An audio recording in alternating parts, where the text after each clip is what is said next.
اب آگے چلیے، جوڑا آ رہا ہے سورۃ القیامہ اور پھر اس کا جوڑا ہے سورۃ الدہر۔ بسم اللہ الرحمن الرحیم۔ لا اقسم بهذا البلد وانت لا اقسم بیوم القیامہ ولا اقسم بالنفس اللوامہ ایحسب الانسان ان لن نجمع عظامہ۔ یہ سورت جو ہے بہت ہی حسین اور بہت منفرد سمجھیے کہ نمائندہ ایک سورت ہے قرآن مجید کی۔ اس کا جو خطاب کا انداز ہے، جو میں نے شروع میں آپ کو جو انٹروڈکٹری لیکچرز دیے تھے، کہ اس کا اسلوب جو ہے وہ خطابت کا ہے۔ قرآن کو ہم کہہ سکتے ہیں کہ it's a collection of divine orations، اللہ تعالیٰ کے خطبات، مجموعہ خطبات الہیہ، جو مختلف مواقع پر جیسے کہ خطیب کو خطبہ دیتا ہے تو اس طریقے سے اللہ تعالیٰ نے یہ صورتیں نازل کی ہیں۔ حضور پڑھ کر سناتے تھے تو آپ کا انداز بھی خطیبانہ ہوتا تھا۔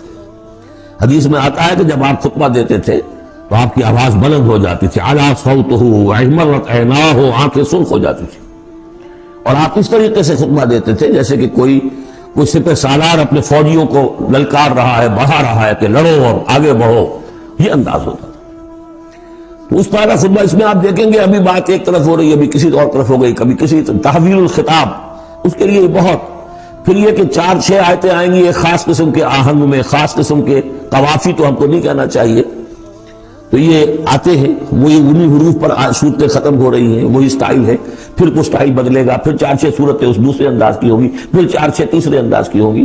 تو یہ آپ صورت جو ہے فصاحت و بلاغت میں بھی فلو بے انتہا ہے، اور خطیبانہ انداز، اور اس میں تحویل الخطاب۔ پس منظر میں کیا ہے کہ وہ لوگ ہیں کہ جو انکار کریں کوئی قیامت نہیں ہو سکتی، کیسے ممکن ہے کہ جب کہ انسان مر چکے ہوں گے اور مٹی ہو جائیں گے پھر اٹھا دیا جائے، یہ ممکن نہیں ہے۔ تو اس کا جواب ہے جو دیا جا رہا ہے، لا اقسم بیوم القیامہ۔ لا یہاں پر ان کے خیالات کی نفی نہیں، میں قسم کھاتا ہوں قیامت کے دن کی۔ تمہیں شک ہے اور مجھے اتنا یقین ہے کہ میں قسم کھا رہا ہوں قیامت کے دن کی۔ ولا، اور پھر نہیں، اقسم بالنفس اللوامہ، میں قسم کھاتا ہوں نفس لوامہ کی۔ نفس لوامہ کون سا نفس انسان میں جسے ہم ضمیر کہتے ہیں، کانشنس، ملامت کرنے والا بھی۔ مائی کانشنس از بائٹنگ می، میرا ضمیر مجھے ملامت کر رہا ہے۔ تو آپ برا کام کرتے ہیں تو ضمیر اندر سے کوئی شے ہے، تو کیوں ہے یہ؟ اگر کوئی نیکی نہیں، بدی نہیں، تو یہ اندر کی خواہش کیوں ہو جاتی ہے؟ اور اگر یہ نیکی ہے اور بدی ہے تو کوئی اس کا نتیجہ نکلنا چاہیے کہ نہیں؟ یعنی پہلی آیت جو ہے وہ تو اسی طرح کی ہے جیسے سورہ تغابن میں ہم نے پڑھا تھا، قل بلا وربی لتبعثن ثم لتنبؤن بما عملتم، اس میں دلیل کوئی نہیں ہے، اذعان ہے، ایک شخص اپنے یقین کو دلیل کے طور پر پیش کر رہا ہے، اور یہ اس پر سارا دار و مدار ہے، کون شخص ہے؟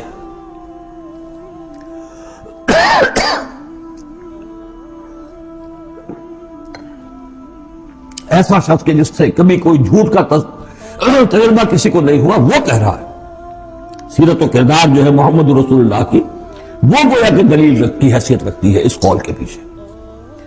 لا اقسم بیوم القیامہ ولا اقسم بالنفس اللوامہ، یہ تمہارے اندر موجود ہے قیامت کی دلیل، تمہارا ضمیر، تمہارا کانشنس۔ ایحسب الانسان ان لن نجمع عظامہ، کیا انسان یہ گمان کرتا ہے ہم اس کی ہڈیاں جمع نہیں کر سکیں گے؟ بلا قادرین، کیوں نہیں، ہم پوری طرح قادر ہیں، علی ان نسوی بنانا، یہاں کنہ محضوظ سمجھنا چاہیے، بلا کنہ قادرین علی ان نسوی بنانا، ہم اس کی ایک ایک پور کو برابر کر دیں گے۔ بل یرید الانسان لیفجر امامہ، اصل سبب جو ہے آخرت کے انکار کا وہ یہ ہے کہ انسان چاہتا ہے کہ فسق و فجور جس کا عادی ہو گیا اسے جاری رکھے، حرام خوری چھوڑنی نہیں، جس عیش کا خوگر ہو گیا ہوں اس کو چھوڑ نہیں سکتا، قیامت کو مانوں گا تو پھر دیکھنا پڑے گا کیا غلط ہے، کیا صحیح ہے، کیا جائز ہے، کیا ناجائز ہے۔ اس لیے جیسے کہ بلی کو دیکھ کر کبوتر آنکھ بند کر لے، اب ظاہر بات ہے کہ وہ بلی تو نہیں ختم ہو جائے گی، در حقیقت یہ قیامت سے آنکھیں چراتے ہیں، آنکھیں بند کر رہے ہیں، اس لیے کہ انہیں پتا ہے کہ ہم نے کیا آگے بھیجا ہے اور آگے بھی کرنے کا وہی ارادہ ہے۔ بل یرید الانسان لیفجر امامہ یسأل ایان یوم القیامہ، پوچھتا ہے بڑے استہزائی انداز میں، اچھا جی کب ہوگا یہ قیامت کا دن؟ جواب بھی اسی انداز میں ہے، یوم ھم علی النار یفتنون کی طرح۔ فرمایا فاذا برق البصر، جب وہ قیامت آئے گی، نگاہیں چدیا جائیں گی، خسف القمر، چاند بے نور ہو جائے گا، یا یہ کہ چاند دھس جائے گا سورج کے اندر، وجمع الشمس والقمر، اور سورج اور چاند یکجا کر دیے جائیں گے۔ یہ جو ہے کشش ثقل کا جو باہمی ثقل ہے ان کروں کا، اس کے نظام میں ذرا سی کہیں گڑبڑ ہو اور پھر تو یہ سب کے سب ایک دوسرے سے ٹکرائیں گے۔ فَإِذَا بَرِقَ الْبَصَرُ وَخَسَفَ الْقَمَرُ وَجُمِعَ الشَّمْسُ وَالْقَمَرُ يَقُولُ الْإِنسَانُ يَوْمَئِذٍ أَيْنَ الْمَفَرُّ، یہی انسان اس دن کہے گا ہے کوئی جگہ بھاگ جانے کی؟ اللہ نہیں، لا مذر، کوئی ٹھکانہ نہیں ہے۔ اِلَىٰ رَبِّكَ يَوْمَئِذٍ الْمُسْتَقَرُّ، اس دن تو تمہیں اپنے رب ہی کے حضور میں جا کھڑے ہونا ہے۔ يُنَبَّأُ الْإِنسَانُ يَوْمَئِذٍ بِمَا قَدَّمَ وَأَخَّرَ، اور جتلا دیا جائے گا انسان کو اس دن جو کچھ اس نے آگے بھیجا ہوگا، جو پیچھے چھوڑا ہوگا۔ ہم اعمال نیک ہوں یا بد ہوں، اس کا کچھ حصہ آگے بھیج دیتے ہیں اپنی زندگی میں، کچھ اس کے پیچھے جو اثرات چلتے ہیں اس کا حساب بھی بعد میں جاری رہتا ہے۔ وہ ڈیبٹ کریڈٹ جو ہے ہمارے کھاتے میں ہوتا رہے گا، تم نے یہ نیک کام شروع کیا تھا، آگے آگے پھیل رہا ہے، تو جو اور اس کام میں شریک ہے ان کا اجر بھی رہے گا، پورا رہے گا، ان کے اجر میں سے کمی نہیں ہوگی، لیکن اتنا ہی حساب آپ کے کام میں بھی درج ہوتا رہے گا۔ اسی طریقے سے کسی نے برا کام شروع کیا تو ادھر تک جہاں تک اس کے اثرات جائیں گے تو انسان کو بتا دیا جائے گا یہ تو آپ نے اپنی موت سے پہلے آگے ہی بھیج دیا تھا، یہ تو آپ کے وہ اعمال ہیں، اور یہ ذرا وہ ہے پیچھے اس کے جو اثرات ہیں۔ بل الانسان علی نفسہ بصیرہ، اور انسان کو تو جتلانے کی ضرورت بھی نہیں ہوگی کہ بتایا جائے، ہر انسان کو خود معلوم ہوگا کہ میں کتنے پانی میں ہوں۔ انسان اپنے نفس پر خود بصیرت رکھتا ہے۔ وَلَوْ أَلْقَىٰ مَعَاذِيرَ، چاہے کتنے ہی وہ بہانے پیش کرے۔ ہوتا ہے کہ انسان کو شخص جو ہے بڑا چرب زبان ہے اور وہ اپنے آپ کو بالکل ریشنلائز کر لیتا ہے اپنے طرز عمل کو، میں نے ٹھیک کیا، صحیح کیا، کوئی غلط بات نہیں ہے، عذرات موجود ہیں، تو معترضین کی تو زبان بند ہو جاتی ہے، اب کچھ نہیں کہہ سکتے، لیکن یہ کہ اس کا دل اس کو بتا رہا ہوتا ہے کہ تو جھوٹا ہے۔ بل الانسان علی نفسہ بصیرہ ولو القیٰ معاذیرہ لا تحرک بہ لسانک لتعجل بہ، عجلت والا مضمون یہ بالکل ابتدا میں یہاں آیا تھا۔ اے نبی آپ اس قرآن کا اب دیکھیے، اب گفتگو حضور سے شروع ہو گئی۔ ابھی تک انسان جو منکرین تھے ان کی بات ہو رہی تھی، شروع میں امامہ، عظامہ، قیامہ، اور اس کے بعد بصر، قمر، مفر، وزر، مستقر، اب یہ پھر اس کے بعد بصیرہ، معاذیرہ، اب اس کے بعد اور بدل رہے ہیں۔ لا تحرک بہ لسانک لتعجل بہ، آپ اس قرآن کے ذریعے سے قرآن کے ساتھ اپنی زبان کو تیزی سے حرکت نہ دیں کہ جلدی سے آپ اس کو یاد کر لیں۔ ان علینا جمعہ وقرآنہ، ہمارے ذمے ہے اس کو جمع کر دینا اور پڑھوا دینا، جمع بھی کر دینا کہ اس میں سے کوئی حصہ جو ہے آپ بھولیں نہیں، اور قرآن بھی اس کی ترتیب بھی ہم بتاتے جائیں گے کہ اب جو وہی آئی ہے اس کو کہاں رکھنا ہے، تاکہ اس کی ترتیب معین ہو جائے۔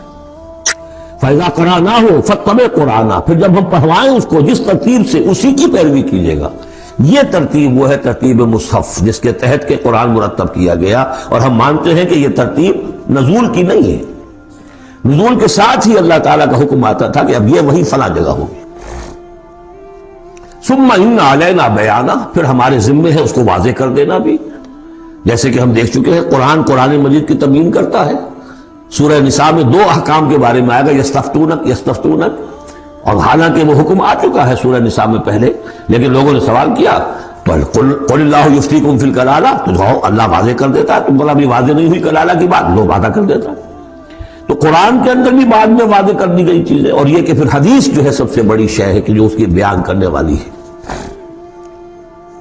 وہ جو انزلنا الیک الذکر لتبین للناس ما نزل الیہم، یہ ذکر ہم نے اے محمد آپ پر نازل کیا ہے تاکہ آپ واضح کریں اس کو ان لوگوں کے لیے جن کے لیے ہم نے اسے نازل کیا ہے۔ نازل آپ پر کیا ہے، صرف آپ کے لیے تو نہیں کیا ہے آپ پر نازل کیا ہے لوگوں کے لیے۔ اب ان کو واضح کرنا، اس کے اندر کہیں اگر کوئی اشکال ہو تو اسے حل کرنا، کہیں کوئی اگر اجمال ہے تو اس کی تفصیل بیان کرنا، یہ آپ کا کام۔ کلا بل تحبون العاجلہ، کوئی نہیں، تمہارا اصل مرض یہ ہے کہ تم عاجلہ سے محبت کرتے ہو، یہ اس دنیا کی زندگی سے محبت کرتے ہو۔ دیکھیے اب پھر خطاب شروع ہو گیا کفار سے۔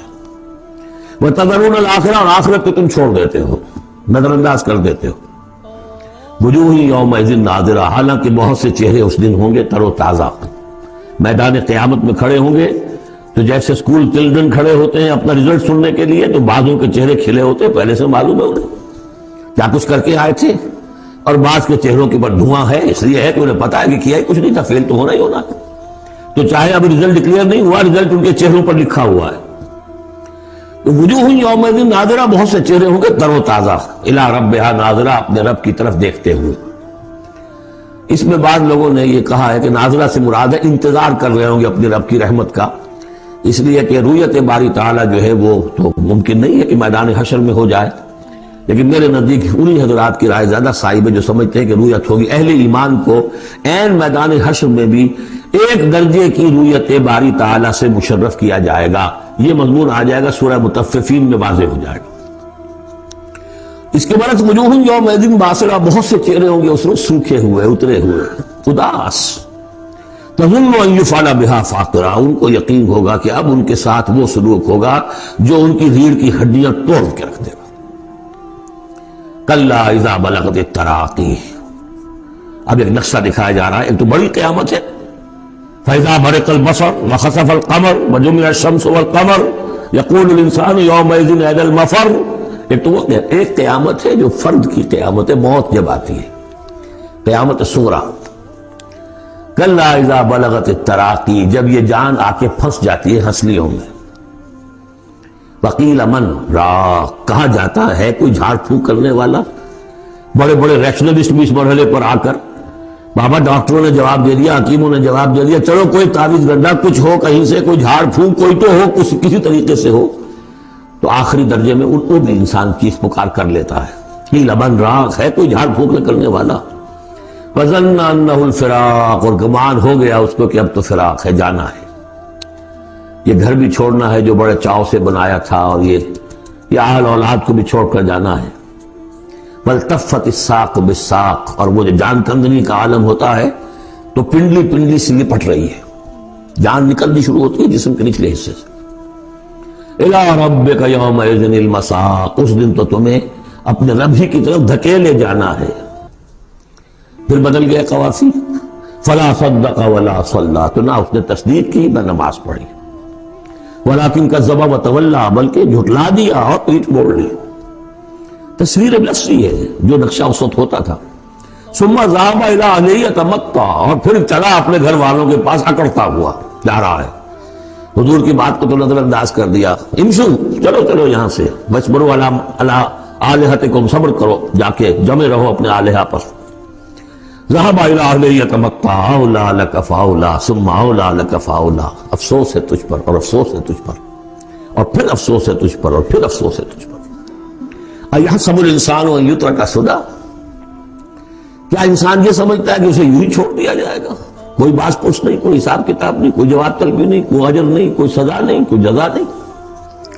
أَلَمْ يَكُنْ نُطْفَةً مِّن مَّنِيٍّ يُمْنَىٰ، کیا نہیں تھا وہ ایک گندے پانی کی بوند جو ٹپکائی گئی؟